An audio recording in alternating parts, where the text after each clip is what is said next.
There is only one thing you must remember in order to have a successful marriage. Always put your spouse first. Unknown. Today is going to be a fun episode. Two couples talking about business, working with your spouse, and the benefits and challenges of it all. You have the power to be the boss of your own life. I'm your host, Monica Allen. I'm a wife, mom, entrepreneur, best-selling author, lifelong learner, and your biz bestie. I have a love and passion for all things small business. Growing my own company from $700 to over 7 figures annually, my goal is to bring you inspiration, business-focused topics and tips, encouragement, and a community that helps you launch, grow, and scale your business, whether you are a dreamer, a side hustler, or a seasoned entrepreneur. You are listening to the Become Your Own Boss podcast. This episode is brought to you by Zeus's Closet, your go-to destination for custom embroidered and screen printed clothing. Whether you're a business, fraternity, sorority, or part of the movie and TV industry, Zeus's Closet has got you covered. Imagine a tattoo shop for your clothes where your wildest branding dreams come to life. With lightning-fast rush options, you can get embroidered items the same or next day. Unleash your creativity and make a statement. Visit Zeus'sCloset.com today and experience the power of customization. We are here to meet all of your branding needs. On today's episode, I'm excited to share the story of two remarkable dancers making waves in the dance world. A classically trained ballet and professional ballroom and Latin dancer, Tommy Bettin joins the Become Your Own Boss podcast family, along with his wife, Maggie Small, a former professional ballerina with Richmond Ballet. Both well-accomplished dancers now operate the vibrant Fred Astaire Dance Studio, Richmond. Sharing their inspirational story of dance, marriage, and business, let's jump into my very enjoyable and special conversation with Maggie and Tommy.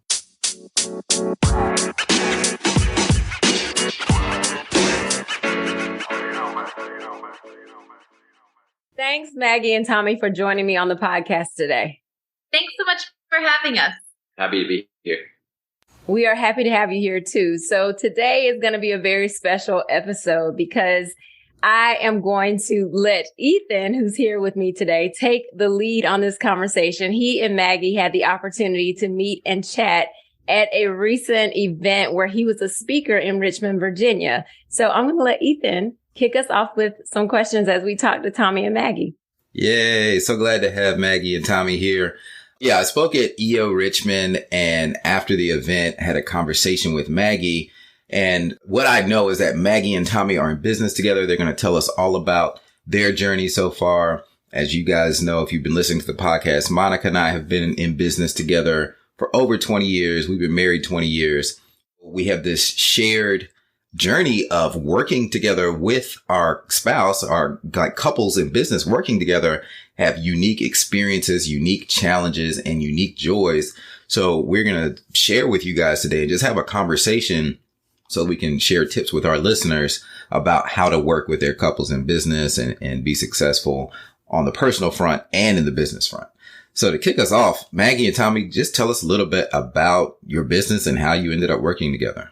We own Fred Astaire Dance Studio, Richmond's location. It's a franchise, and we offer a rapid rehabilitation program for people with 2 left feet. So if you're on the sidelines, we have shortcuts to get you on the floor and be the envy of the event. As far as Maggie and I working together, when did that start happening? Was that like 2 years ago now? Yeah, it was in 2021. I started working with the business, but we actually worked together, not as entrepreneurs, as dancers, like over a decade ago. Oh. So this is our second venture working together, definitely different positions. Tell us about that. Your background as dancers together. We were both professional ballet dancers for a long period of time. We were both trained in ballet. I danced professionally for 16 years, and then I retired in 2019 and moved into the development department of the ballet company that I danced for, Richmond Ballet. And I never thought that would be my final chapter after dancing. I didn't think that was going to be my dream come true, but it more quickly than I anticipated turned out not to be filling my needs.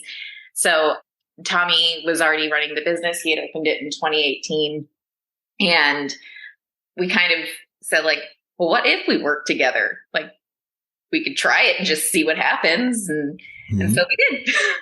Okay. That's exciting. I need to sign up for your studio too. I wish I lived in Richmond because I definitely have 2 left feet. And Monica loves to tease me. Monica's a great dancer. And all I do when I'm at a party, I just 2-step. That's the one dance I feel safe with, and I always envy the people who can just go and cut it up on the dance floor. I want to learn how to do that one day. Tommy, you started the business in 2018. Tell me about your journey. What problem did you feel like you were solving in the world? What made you start a business? Well, the reason why I started it is not really why I'm doing it now. I started it because I had the illusion of, immediate more time and more money. So I was like, oh, if I have my own business and then I'll just, I'll get all this time and all this money because I'm going to cut out the middleman. I'm teaching anyway, which that turned out to be, false for the first 10 years I was trying it. And really now I would say our ultimate purpose is to, and this sounds maybe larger than you would expect, but to end suffering, because the physiology of dancing, I know that it sounded like you were familiar, Ethan, with Tony Robbins' principles. You mentioned Abraham in your speech, and the physiology of the breath, the focus, the language, the intention behind movement has drastic impacts on somebody's fulfillment. So we are really focused on well-being, fulfillment, empowerment with our instructors, but mostly, our students as well, because it all trickles down. So we invest a lot in our team and they go with the instructors. On a lighter note, Maggie left out that when we started dancing together, we were in the first show we did together was Aida, which was with an opera. And I was a slave, where they ripped off my sarong and showed my bare rear end, and an opera singer slapped it on stage. Wow. And we were dancing together. So that choreography was very intimate, and we were not together at that point. That's when we danced together. 10 years plus later, we started, we dated and we got married, and then we started working together in the business. But that work together was much more, intimate and honestly easier than what we're doing now. Well, that's one way to kick off a working relationship. Is that not how you guys did it? Not quite, but that's cool. That's juicy. So wait, I missed that. How many years after she saw your bare naked butt until you started dating? How many years? That was like 2011. We started dating in 2018. Okay. All right. It must have made a good impression then. Well, I basically called her back, like, remember? There's chemistry. She answered the call and we had coffee. Well, it turned into dinner. It did. That's awesome. That's a great story. That's really amazing. It's funny because you mentioned, you went into it initially thinking more time and more money. And I think so many times entrepreneurs do that. And it's like, just not quite how it works. That's a lot of what I see on social media and advertising is like, basically for freedom, click here. And I definitely believe in that. And I experience it in the entrepreneurial organization a lot, but it's not, the process was not what I don't know if I would have done it if I knew everything that it would have taken. Because in my mind, every year was like next year. So now with our instructors in the franchise, a lot of them aspire to be business owners, business. And I love that. And I love educating and teaching and helping nurture whatever they want to do. I forgot who said it. Maybe it was Brian Tracy or if you help enough people get what they want, you'll get what you want. And I believe in that. So I believe it's almost like selfish, but like being on this show, I really want to know some of your experiences. So you guys were like, hey, come on the show. And I'm like, okay, yeah, I want to. Yeah. We're definitely going to get into the meat of that. I just wanted to hit on what you said about freedom. I think that is the ticket that people want when they see entrepreneurship. It's like, oh, I'm going to have freedom. And you do get freedom. But the other side of the coin of freedom is responsibility. So the more freedom you have, the more responsibility you have, because you have responsibility for your staff, your rent, your building, your payroll, your utilities, all of that stuff, the future of your business, Customers, your family. But yeah, you can work whatever schedule you want, right? What's the joke that entrepreneurs can work whatever schedule they want, as long as whatever 80 hours out of the week that they want to work, 120 hours out of the week. Yeah. So often you work a lot more, but yeah, there's a trade-off. You have freedom, but you have a lot more responsibility. Yeah. So let's dig into that though. And let's talk about some of those challenges. I want to hear about your challenges, like in the business overall. Like what are some of the main pain points that you've resolved, and also working together? What are some of the challenges that you guys have experienced, and how have you all tackled that? In the business, overall in the business, I would say the biggest challenge was in the beginning, probably underestimating how much cash we would need to do it. So I used to teach dance lessons out of my parents' basement, save money to open the business. And even with that, all the banks were turning me down for bank loans. I even tried my mom's a psychologist. I even called tons of different banks and saying that my mom, who has a business as her own practice, she needed to expand. So we need the money to expand her business. And so I'm even trying to like work around, like, it's not like, I know that's not necessarily ethical, but I was trying to take the temperature of whatever way possible I could get my hands on some capital to speed this up. I ended up getting a loan with the condition that my parents put their house on as collateral. My mom was sold immediately. Yeah. He's going to work it out. My dad was like, all that. So got the loan, and we have instructors that are from Ukraine. Hiring was the first challenge because I couldn't find any local talent. Okay. So found some talent in Ukraine that messaged me. My father was convinced it was a scammer. I was like, well, if it is a scam, I can still teach the lesson. So like, we're not going to be in the hole if this thing doesn't work out. Mm-hmm. Turns out it wasn't. And those first two instructors I brought over are still with us almost 5 years later. So you brought them over here from Ukraine to work at your studio? Yes. Okay. All of our instructors are actually from Ukraine. Wow. Okay. Yeah, we have 8 now. In Ukraine, like, in the US, when they're kids, they'll put you in like ballet or gymnastics or something like that. In Ukraine, it's really common to do like ballroom and Latin dancing. So really? From the age, they're introduced to it, and some of them go competitive and professional. So it's a much larger, more widely trained pool to pull from. Wow. Yeah. Okay. So the first challenge would be cash. And then the second one was staffing. And we found a good fishing hole in Ukraine. We have 8 now. And the cash problem when we opened was escalated. We overspent too much on the furniture. I had an interior designer working with us. And the whole build out was supposed to be, under $100,000. The interior designer, just for furniture, not for like, paint, walls, like the whole thing was a mess. Just for the furniture was quoting me $80,000. And the interior designer was a contractor as well, build out the studio. And I'm like, $80,000. How are we going to get the studio built for $100,000? And she's like, oh, no. It's, that's just for the furniture.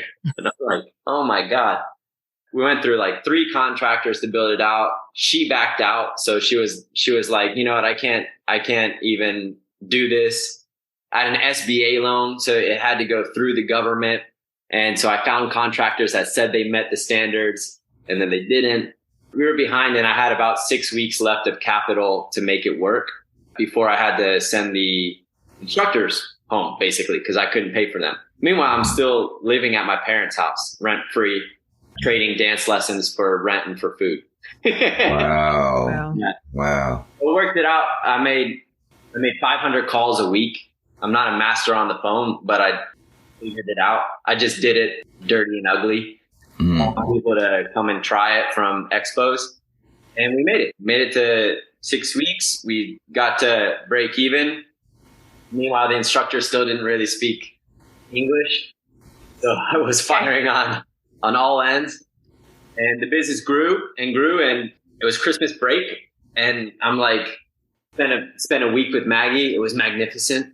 We had a staycation. And I was like, what if we work together? You know, I need help, and I have more money now that I can offer you what you're currently making at least. And then we did, and the business is still scaling, and it's great. But like you said, we have challenges, we have ups and downs for sure that we continue to navigate. Yeah. One of the challenges with the business is that we are growing. So there's the day-to-day minutia that needs to be handled, and then also the taking on of new staff, and then the training of new staff. And something that's a little unique to our business, I think, is that we're training artists to do sales, basically. Yeah. So everyone comes here thinking like, oh, I'm dancing, and it's the way I was trained, and they're all training to become professionals.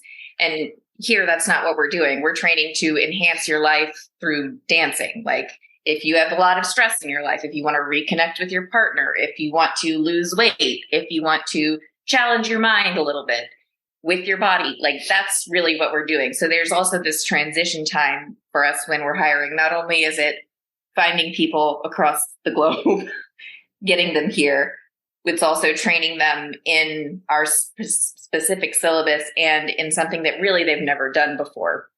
So there's a lot of like investment in our team that we've been figuring out the best process for. Yeah. Wow. That's great. I'm thinking back to early years in our business when we were growing and working out of our basement. And I think one thing that really helped with Monica and I, and not that we were without our challenges, we'll definitely talk about some of those. But one thing that helped is that Monica was the business major. Like she worked in risk management, worked in the insurance field for 8 years. I was an art major. My lane is more of the creative aspect of the job and marketing. So we kind of have stayed in our lanes because Monica handles, and while there's of course some overlap and we act as a sounding board for each other, Monica is more so the person who handles like payroll, HR, like that stuff just makes my head hurt. I can't stand it. And I've been more on the creative side and helping like even with the production and the embroidery and the digitizing and the marketing and things like that. So staying in those two separate lanes has allowed us to kind of spread out and grow in both of those areas and act as sounding boards for each other. And we try to hire for where the gaps are. Anything you want to add there, Monica? No, I mean, I agree with you. It's interesting because I have a creative side as well, but I only really allow that to come out when it comes to the marketing side. I know how to do the production, or I did. I think I pushed it out of my brain now because I don't do it anymore. I haven't had to do it in years. I pushed that out, and I just like to focus on marketing and business strategy and all the stuff that I have to do. Like you mentioned, Maggie, the minutia of like the day-to-day stuff of keeping people on task and things like that. But yeah, what have the challenges been for you guys as far as working together? Definitely communication. We are with a therapist. Her name is Christy, and she's kind of trained in the style of Terry Real, which is a popular relationship therapist that my mom recommended as a psychologist. So we read some of his books, or we listened to his books in the car. And then there was this couple seminar, and we thought, hey, we were newly married. We're newly married. In September, we got married. And we took the seminar in October. Mm-hmm. And we were like, hey, we want as many resources as we can in our marriage. And I had a previous marriage. I'm divorced. Maggie did as well. So we're like, 100%, we're going to get all these resources. So we did the seminar, and in full transparency from the seminar, some of what I took away was like, there were other couples on it, was like, well, I don't want to be like that in 20, 30 years. Cause they would ask them questions like, how long has this been bothering you? And they're like, 20 years. And like, how many times have you guys talked about it? And they looked at each other like, first time. And I'm like, I don't. Yeah. The workshop, I think we signed up thinking we'd get some tools on how to better communicate and how to like you all have very clear lanes. We have not mastered the boundaries of work and life. Like we have not mastered that. So it bleeds, and you're not necessarily wearing your work hat. And in my work hat, I have a finance hat, and I have an integrator hat, and I have a marketing hat. And so you're not quite prepared. So we were thinking like, well, if we do this workshop, we'll get some tools that we can use. And really what we got from the workshop was like a variety of cautionary tales and the conclusion that we have a very specific relationship with working together and living our lives together. And they were like, yeah, that needs to be probably some one-on-one stuff because it's very specific. So we ended up recruiting Christy onto our team of coaches. Yes. Yes.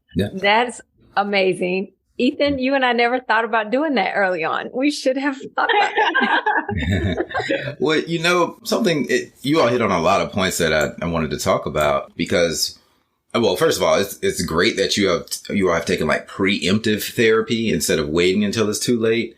Because, so many couples, like 20 years and you haven't talked about this thing. Well, one thing that we learned when we got married, so Monica and I got married in Jamaica. We did a destination wedding, very small. We had about 25 people come, friends and family. And one thing that we had people do was write marital advice for us or just kind words on a card and put it like in a bag for us. And we read all of those and we kept them in a scrapbook. And so a few things actually stood out to us. And of course, we took advice from the people who had actually been married for a while, like my dear Aunt Carol, who's passed away, and Uncle Joe. They had a great relationship and they left us a card in there. But one thing was, never let the sun set on your wrath. And that does come from the Bible, but there is truth to that. And we have adopted that in our relationship where we don't let things fester. Like if I have a problem with anything, I get it out right then and there. And we don't go to sleep angry at each other about something. Not everything can be resolved in a day, but we at least get the communication out that, hey, this thing is bothering me and I would like us to work through this instead of just bottling it up and keeping it inside, because then it snowballs. And then years down the road, you get irritated. You're irritated by this one thing and then the person does something else and that compounds. And then now you're even more irritated at your partner. And then a year from now, you hate their guts. You hate the way they chew their food and swallow, and you don't even know why anymore. And I just seen so many relationships fall apart like that. So I think communication, fast, quick, everyday communication is the key.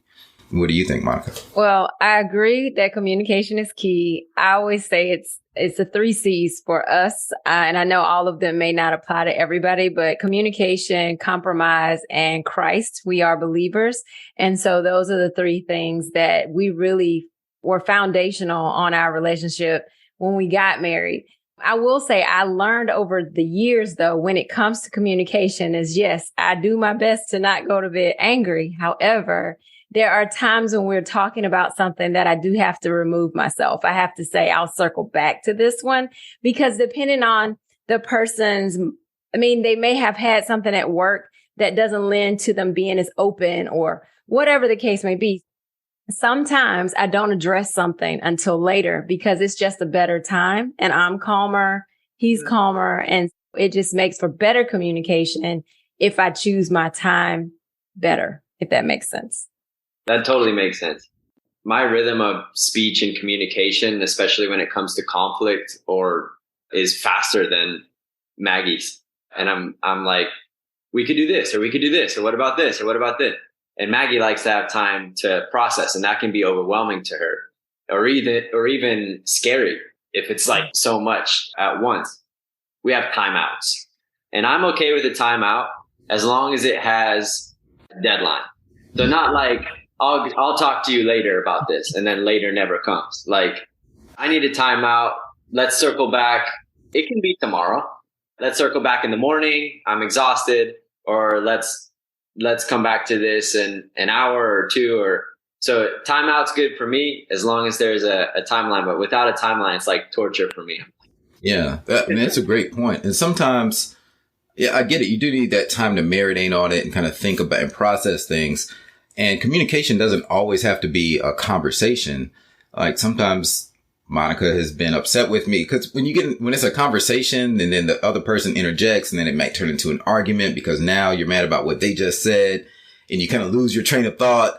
I know we've probably all been there. Sometimes it helps to maybe write a letter and get your thoughts out and then give it to the other person so they can see everything. And maybe y'all can exchange letters, maybe record a video if that's your thing. And that way you have time to get your thoughts out uninterrupted, and maybe write the letter and read it first, make sure it doesn't sound too angry, and then maybe throw it out and then write a different letter. But yeah, communication is definitely key. Another thing. Oh, go ahead. I was just going to say something that's been an interesting change for me as I've moved into this position is, I don't know how much you or your listeners know about the culture of ballet, but it's basically ask questions and do what you're told. You're in the room, you're being told what to do, and you're not very confrontational. You just agree and move forward. And that's what I've practiced for 32 years. And I was very, very good at it. And now I'm in this new position where it's we have to have healthy conflict to bang things out, to figure out what's best for the business all the time, every day. And at first I was whoa, yeah. Tell me what to do. I'm not an instructor. You can't just tell me what to do. Wow, that's definitely a different approach, right? That's huge. Yeah. Yeah. Wow. And while we're talking about the business, I do want to circle back to let our listeners know. I know you talked a lot about the struggles of your business and going through that period where you had your back up against the wall and, you had 6 weeks to make it work. And it was an incredible story. Well, that was then. Give us an idea of how you scaled up the business, where you guys are now, however you want to share that. We have 8 instructors now. Last year, we did a little over 1.2 million. And this first quarter, we did 500,000. So we're on track for. Wow. So we are growing fast. Right. It is like a pressure cooker because things are changing and moving all the time. But yeah, I mean, the business is going great. I really can't complain. And I feel like everybody has this opportunity, but I have this incantation or mantra of I can do whatever I want, whenever I want, with whomever I want, as much as I want. And I felt that I had that before and I had that now. Just the consequences of my decisions, good or bad, have changed. So now that we have more money, obviously, than we did in the beginning of the story, and I can do whatever I want, whenever I want. The consequence could be good or bad of that. So we kind of weigh what we want to do based on what we think the outcome will be. If it's worth it for the investment. Are we discounting the future, our future happiness too much by taking advantage of this now? Or do we need to be more in the moment? And that's something that I'm trying to figure out for myself psychologically of am I investing too much in the future and discounting the present more than I should? And we communicate about that as well. That's more fun communication because it's what do we want to do on vacation? Or should we buy this? Or should we not buy this? Or right. Those are more fun conversations. Yeah. Probably. Yeah. No, that's great. And congrats on your business growth. I think it's really important for listeners to hear that, not just the struggles, but also how far you've come. And, I met Maggie and Tommy at an EO event. The minimum requirement to join EO is you have to have $1 million in revenue. They've done an outstanding job and they're going to continue to grow from there. I can see the success. You guys have to check this out on YouTube. This is a young, beautiful couple. They're doing great things. So make sure you get the visuals whenever Monica puts this up on YouTube. Yes, I'll definitely do that. I wanted to circle back to something you mentioned earlier about, the separation of life and work and it bleeding into each other. Ethan and we try to set boundaries, but they never work. We've tried for 20 years to set boundaries and they just don't work. But for us, we have found that we really enjoy our business together. Though, yes, sometimes we're talking about strategy. Sometimes we're talking about issues. Sometimes we're talking about personnel issues, a variety of things. Our kids are part of the conference sometimes at our kitchen table. But we have found that we've just given up on even trying to set the boundary because we enjoy it so much and we enjoy talking about it and strategizing on the future and growth and all those variety of things that we've given up on setting the boundary. Now, there are times where we're like, okay, we're going to go out to dinner and we're going to just enjoy dinner. We always end up back to something dealing with the business. Always. Yeah. I just wanted to share that. And I think if it works for both of you, it's okay. But if it doesn't, then of course, that's a conversation to have where we're not going to talk about this during dinner or whatever. Yeah, I think that I love working with Maggie, and I love that we share so closely in the outcome. And I feel like that's a goal for the business, to be more of a lifestyle of mission and purpose than on the clock, off the clock. As long as we can communicate about it well together. We try the boundary thing too. Maggie used to work in the kitchen. Now she's working in a room upstairs as her office. So it doesn't overlap too much. And I have my room where I work. And what do you think, Maggie? Yeah, I mean, I think it's one of the things that's really awesome about working with your partner is like, there's no one that I trust more than Tommy. So like putting my all in for this thing that I know that we are working toward together, it's very rewarding. And like, I really believe in what we do. Like I fell in love with dance at a really young age. I was like 3 years old and became enamored and fell in love with it, knowing that it was going to be, a finite career very early on. And one of the things I didn't love about when I stopped dancing and I was doing a different position in ballet was like, I had a great career. I loved it. And I did things I never thought I would do. I danced in China and London, and like, I had a great career and I loved every second of it. I don't know, I don't feel congruent about the role that dance plays in the life of a kid when you don't know, what did we hear in the book that we're listening to right now? 3% of people who train in ballet make it to the professional level. Mm-hmm. And a hard thing to get over if you don't make it to the professional level. And even at the professional level, it's really challenging. Mm-hmm. It's a very long way for me to say that. What we do with adults is we make dance accessible to all people of all ages, of all sizes, of all ability. Very inclusive. Yes. I feel so good about the fact that dance can enhance your life no matter what. And that's I love having that drive toward that goal. And I love working really hard toward that goal.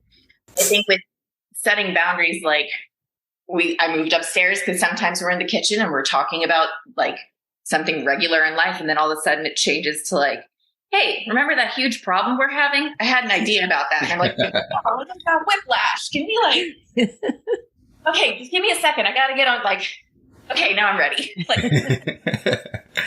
Yeah, that's positive because I'm I thought of a solution. But to Maggie, That's great. Yeah, that's why the boundaries haven't worked for us either. We've tried physical boundaries like you guys are mentioning, okay, work doesn't come into the bedroom. We don't talk about it in the bedroom.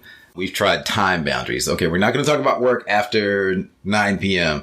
And that lasts a few days. And then, we break it because if inspiration comes to you, in the shower, in the middle of the night, you might want to tell your partner about that. Yeah. I think that's just part of life, working with your spouse. And I think if you can lean into the good of that, then that's where the power comes from. You don't want to wake your spouse up with negative stuff, but if you have that aha, that light bulb moment, yeah, share it. I think that's great. Yeah. I was going to say too, before the pandemic, I was actually looking into dance classes for Ethan and I, because I felt like we needed something that we did that wasn't work, that wasn't children, that wasn't all those things. So as we're having this conversation, I'm like, I need to go back to that because I totally kind of forgot about it after the pandemic hit and I haven't thought about it again. So yes, Ethan, we're going to find us some classes here in Atlanta. Yeah, let's do it. We're not in Virginia, but. Yeah, that's super important. And we've done things in the past. We took golf lessons and we used to play golf together. We have travel. We make sure we dedicate trips that are just us. We just went to St. Lucia for our anniversary. And so we have those memories together that are just us and not always with the kids. Of course, we want to bring the kids sometimes, but that's a different experience. So I think it is crucial to have joint activities outside of business, outside of kids, where you can always have that connection to talk about when you just need to have a conversation outside, get your mind outside of the day-to-day things. That's super important.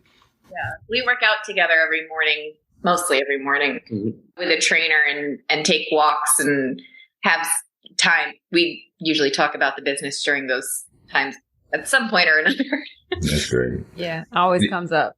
And do you guys have kids yet?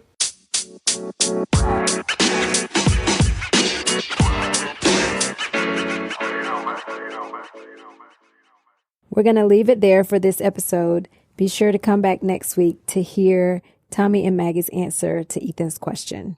I want to thank Maggie and Tommy for joining Ethan and I on the show this week. Since we chatted for a while, I decided to break up our episode into part 1 and part 2. So be sure to listen to next week's show to hear more about their business and some questions they had for Ethan and me. Thanks for listening today. I'm grateful for you. Take a moment to hit the subscribe button so you always get a notification when a new episode is out. Don't miss the weekly 2-minute Takeaway Tuesday episodes, and please take a moment to leave a review for the podcast. It helps us grow. Remember to join the Become Your Own Boss community by visiting monicaallen.com. We kicked off our first newsletter earlier this month. The Level Up Living newsletter is here, and the only way to get access is to join the community. And lastly, don't forget to visit zeus'scloset.com, our episode sponsor, for all of your company swag. And actually, lastly, remember, now is the time. Now is the time to level up, leave a legacy, and become your own boss.